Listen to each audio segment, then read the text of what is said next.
ನಮಸ್ಕಾರ ಸ್ನೇಹಿತರೆ, ಎಲ್ಲರಿಗೂ ಸ್ಪರ್ಧಾಜಯ ಯೂಟ್ಯೂಬ್ ಚಾನಲ್ಗೆ ಸ್ವಾಗತ.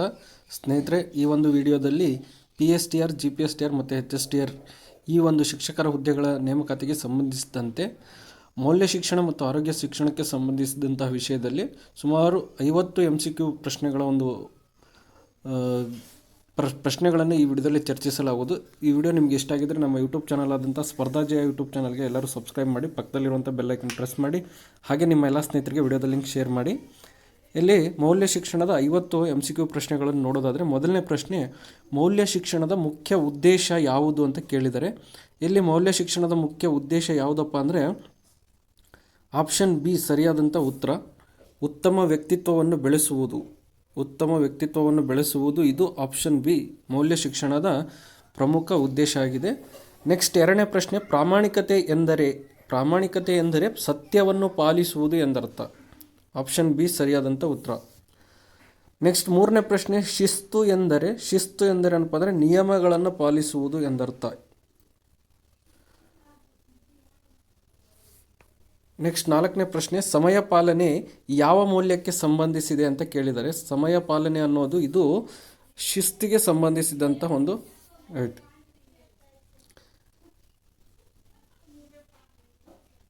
ಐದನೇ ಪ್ರಶ್ನೆ, ಇತರರ ಭಾವನೆಗಳನ್ನು ಅರ್ಥ ಮಾಡಿಕೊಳ್ಳುವ ಗುಣ ಯಾವುದು ಅಂದರೆ ಸಹಾನುಭೂತಿ. ಆಪ್ಷನ್ ಬಿ ಸರಿಯಾದಂಥ ಉತ್ತರ. ಹಿರಿಯರನ್ನು ಗೌರವಿಸುವುದು ಯಾವುದರ ಉದಾಹರಣೆ ಅಂದರೆ ಉತ್ತಮ ನಡತೆಯ ಉದಾಹರಣೆ ಇದು. ಏಳನೇ ಪ್ರಶ್ನೆ, ಸತ್ಯವೇ ಜಯಿಸುತ್ತದೆ ಎಂಬುದು ಯಾವ ಮೌಲ್ಯವನ್ನು ಸೂಚಿಸುತ್ತದೆ? ಸತ್ಯವೇ ಜಯಿಸುತ್ತದೆ ಅನ್ನೋದು ಇದು ಆಪ್ಷನ್ ಎ ಪ್ರಾಮಾಣಿಕತೆಯನ್ನು ಸೂಚಿಸುತ್ತದೆ.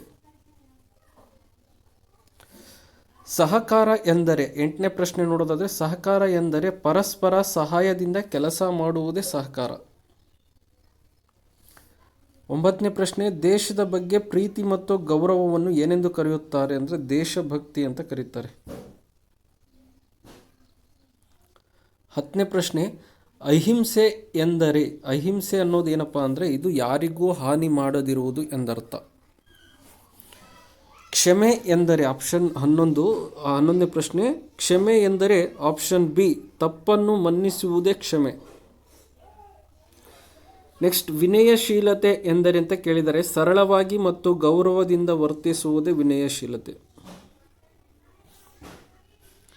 13ನೇ ಪ್ರಶ್ನೆ, ಕೃತಜ್ಞತೆ ಅಂದರೆ ಏನಪ್ಪ ಅಂದರೆ ಇಲ್ಲಿ ಕೊಟ್ಟಿದ್ದಾರೆ. ಕೃತಜ್ಞತೆ ಅಂದರೆ ಮಾಡಿದ ಉಪಕಾರಕ್ಕೆ ಧನ್ಯವಾದ ಸಲ್ಲಿಸುವುದೇ ಕೃತಜ್ಞತೆ.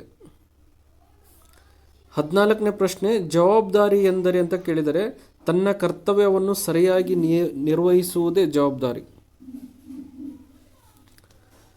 ಸಮಾನತೆ, 15ನೇ ಪ್ರಶ್ನೆ, ಸಮಾನತೆ ಎಂದರೆ ಎಲ್ಲರನ್ನೂ ಸಮಾನವಾಗಿ ಕಾಣುವುದೇ ಸಮಾನತೆ. ನೆಕ್ಸ್ಟ್, ಸಹಿಷ್ಣುತೆ ಎಂದರೆ ಭಿನ್ನಾಭಿಪ್ರಾಯಗಳನ್ನು ಸಹಿಸಿಕೊಳ್ಳುವ ಗುಣವೇ ಸಹಿಷ್ಣುತೆ.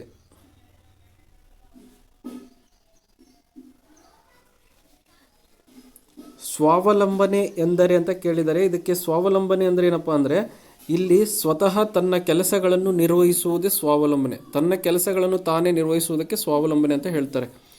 ನೆಕ್ಸ್ಟ್ 18ನೇ ಪ್ರಶ್ನೆ, ಆತ್ಮವಿಶ್ವಾಸ ಎಂದರೆ ಅಂತ ಕೇಳಿದರೆ ಆತ್ಮವಿಶ್ವಾಸ ಅಂದರೆ ತನ್ನ ಸಾಮರ್ಥ್ಯದ ಮೇಲೆ ನಂಬಿಕೆ ಇಡುವುದೇ ಆತ್ಮವಿಶ್ವಾಸ.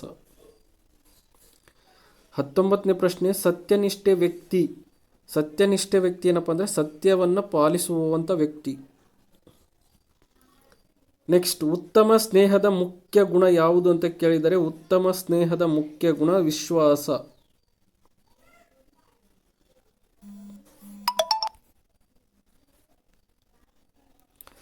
21ನೇ ಪ್ರಶ್ನೆ, ಪರೋಪಕಾರ ಎಂದರೆ ಇತರರಿಗೆ ಸಹಾಯ ಮಾಡುವುದೇ ಪರೋಪಕಾರ. ಆಪ್ಷನ್ ಎ ಸರಿಯಾದಂಥ ಉತ್ತರ. ನೆಕ್ಸ್ಟ್, ಪರಿಸರ ಸಂರಕ್ಷಣೆ ಯಾವ ಮೌಲ್ಯವನ್ನು ತೋರಿಸುತ್ತದೆ?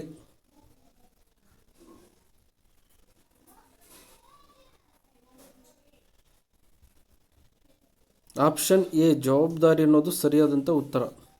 23ನೇ ಪ್ರಶ್ನೆ, ಕೋಪವನ್ನು ನಿಯಂತ್ರಿಸುವುದು ಯಾವ ಗುಣಕ್ಕೆ ಉದಾಹರಣೆ ಅಂದರೆ ಆತ್ಮ ನಿಯಂತ್ರಣಕ್ಕೆ ಉದಾಹರಣೆಯಾಗಿದೆ. 24ನೇ ಪ್ರಶ್ನೆ, ಇತರರ ಅಭಿಪ್ರಾಯಗಳನ್ನು ಗೌರವಿಸುವುದು ಇತರರ ಅಭಿಪ್ರಾಯಗಳನ್ನು ಗೌರವಿಸುವುದಕ್ಕೆ ನಾವೇನಂತ ಕರಿತೀವಪ್ಪ ಅಂದರೆ ಪ್ರಜಾಪ್ರಭುತ್ವ ಮೌಲ್ಯ. ಆಪ್ಷನ್ ಎ ಸರಿಯಾದಂಥ ಉತ್ತರ. 25ನೇ ಪ್ರಶ್ನೆ, ಒಗ್ಗಟ್ಟಿನಲ್ಲಿ ಬಲವಿದೆ ಎಂಬ ಮಾತು ಯಾವುದನ್ನು ಸೂಚಿಸುತ್ತದೆ ಅಂದರೆ ಸಹಕಾರವನ್ನು ಸೂಚಿಸುತ್ತದೆ. 26, ನ್ಯಾಯ ಎಂದರೆ ಎಲ್ಲರಿಗೂ ನ್ಯಾಯಯುತವಾಗಿ ವರ್ತಿಸುವುದು ನ್ಯಾಯ. 27ನೇ ಪ್ರಶ್ನೆ, ಸ್ವಚ್ಛತೆ ಯಾವ ರೀತಿಯ ಮೌಲ್ಯಕ್ಕೆ ಸಂಬಂಧಿಸಿದೆ ಅಂದರೆ ವೈಯಕ್ತಿಕ ಮತ್ತು ಸಾಮಾಜಿಕ ಜವಾಬ್ದಾರಿಗೆ ಸಂಬಂಧಿಸಿದೆ. ಆಪ್ಷನ್ ಎ ಸರಿಯಾದಂಥ ಉತ್ತರ. 28ನೇ ಪ್ರಶ್ನೆ, ಲೋಭದ ವಿರುದ್ಧದ ಗುಣ ಯಾವುದು ಅಂದರೆ ತೃಪ್ತಿ. ಲೋಭದ ವಿರುದ್ಧದ ಗುಣ ತೃಪ್ತಿ. ಇತರರ ಯಶಸ್ಸನ್ನು ಸಂತೋಷದಿಂದ ಸ್ವೀಕರಿಸುವುದೇ ಸಹೃದಯತೆ ಅಂತ ಹೇಳ್ತಾರೆ. ನೆಕ್ಸ್ಟ್ 30ನೇ ಪ್ರಶ್ನೆ, ನೈತಿಕ ಮೌಲ್ಯಗಳು ಯಾವುದರ ಆಧಾರ ಯಾವುದು ಅಂದರೆ ಸರಿ ಮತ್ತು ತಪ್ಪಿನ ಅರಿವು. ನೈತಿಕ ಮೌಲ್ಯದ ಆಧಾರ ಯಾವುದಪ್ಪ ಅಂದರೆ ಸರಿ ಮತ್ತು ತಪ್ಪಿನ ಒಂದು ಅರಿವು ಅನ್ನೋದು ಸರಿಯಾದಂಥ ಉತ್ತರ. 31ನೇ ಪ್ರಶ್ನೆ, ಮಾತು ಮತ್ತು ಕೃತಿಯಲ್ಲಿ ಒಂದೇ ರೀತಿಯಾಗಿ ಸತ್ಯವಾಗಿರುವ ಗುಣ ಯಾವುದು ಅಂದರೆ ಪ್ರಾಮಾಣಿಕತೆ. ಮಾತು ಮತ್ತು ಕೃತಿಯಲ್ಲಿ ಪ್ರಾಮಾಣಿಕತೆ ಅನ್ನೋದು ಸರಿಯಾದಂಥ ಗುಣ. 32ನೇ ಪ್ರಶ್ನೆ, ಇತರರ ಹಕ್ಕುಗಳನ್ನು ಗೌರವಿಸುವುದು ಉತ್ತಮ ನಾಗರಿಕನ ಗುಣ ಅದು. 33ನೇ ಪ್ರಶ್ನೆ, ಕರ್ತವ್ಯ ನಿಷ್ಠೆ ಎಂದರೆ ಅಂತ ಕೇಳಿದರೆ ಇಲ್ಲಿ ಕರ್ತವ್ಯ ನಿಷ್ಠೆ ಎಂದರೆ ಕರ್ತವ್ಯವನ್ನು ನಿಷ್ಠೆಯಿಂದ ಮಾಡುವುದೇ ಕರ್ತವ್ಯ ನಿಷ್ಠೆ. 34, ಸಮಾಜದಲ್ಲಿ ಶಾಂತಿಯನ್ನು ಕಾಪಾಡಲು ಯಾವುದು ಅಗತ್ಯ ಅಂದರೆ ಸಹಿಷ್ಣುತೆ ಅನ್ನೋದು ಸರಿಯಾದಂಥ ಉತ್ತರ. 35ನೇ ಪ್ರಶ್ನೆ, ಉತ್ತಮ ನಾಯಕನ ಪ್ರಮುಖ ಗುಣ ಯಾವುದು? ಉತ್ತಮ ನಾಯಕನ ಪ್ರಮುಖ ಗುಣ ಜವಾಬ್ದಾರಿ ಅನ್ನೋದು ಪ್ರಮುಖವಾದಂಥ ಗುಣ.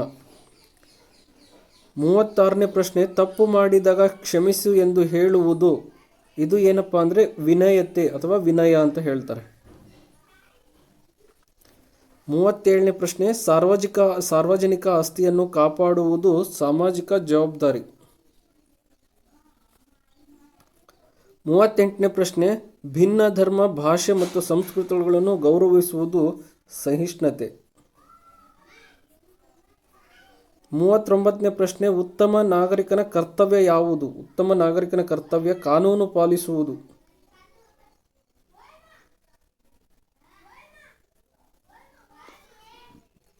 40ನೇ ಪ್ರಶ್ನೆ, ಸ್ವಚ್ಛ ಸಮಾಜದ ನಿರ್ಮಾಣಕ್ಕೆ ಮುಖ್ಯವಾದದ್ದು ನಾಗರಿಕನ ಜವಾಬ್ದಾರಿ ಅನ್ನೋದು. 41ನೇ ಪ್ರಶ್ನೆ, ಮಾನವೀಯತೆ ಎಂದರೆ ಮನುಷ್ಯರ ಬಗ್ಗೆ ಕಾಳಜಿ ಮತ್ತು ದಯೆ ಅನ್ನೋದು ಸರಿಯಾದಂಥ ಉತ್ತರ.